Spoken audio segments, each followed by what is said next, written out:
High ছোট্ট সোনামণিরা, কেমন আছো সবাই? আশা করি ভালো আছো। তো দেখো, আমরা কতগুলো বর্ণ শিখে নিলাম। ক, খ, গ, ঘ। আজ আমরা শিখব উম। তাহলে ক, খ, গ, ঘ, উম।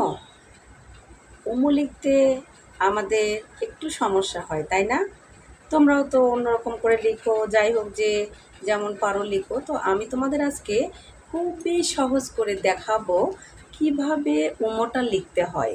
তোমাদের আজ থেকে মনে হবে উমো লেখা তো কোনো ব্যাপারই না, একদম পানির মতো সহজ।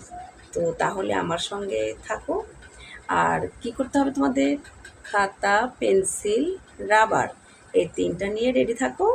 তাহলে কি করবে এখন? বোর্ডে যাই।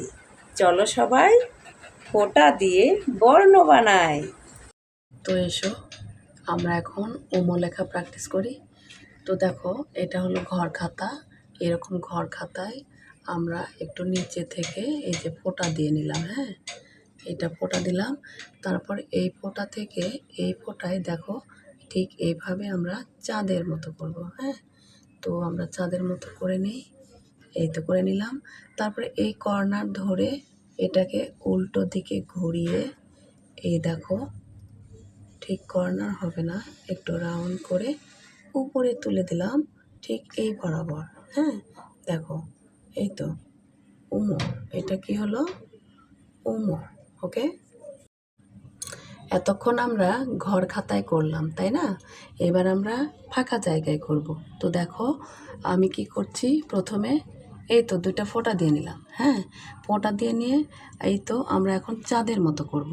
অর্থাৎ এই ফোঁটা থেকে এই ফোঁটায় যাব। হ্যাঁ, তারপরে দেখো, এর মাথাটা ধরে এইভাবে সুন্দর করে একে ঘুরিয়ে, তারপর দেখো এটা কোথা থেকে কোথায় নিয়ে যাচ্ছি, ঠিক আমরা এই যে এখানে আসব। হ্যাঁ, তো দেখো, এই চলে গেল এই ফোঁটার কাছে। তো দেখো, আবার এই যে চন্দ্রবিন্দুর মতো করলাম। তারপর এই যে এইভাবে উমো। ওকে, তো ছোট্ট সোনামণিরা, আমার এই ভিডিওটা ভালো লাগলে এবং লেখাগুলো তোমরা যদি শিখতে পারো, তাহলে অবশ্যই আমার চ্যানেলটাকে সাবস্ক্রাইব করে দিও আর লাইক একটা দিও। আর লাইক দিলে আমার ভিডিওটা তোমাদের কাছে যাবে এবং তোমরা এই ভিডিওগুলো দেখে বর্ণগুলো শিখতে পারবে। তো ঠিক আছে, সবাই ভালো থেকো। টাটা।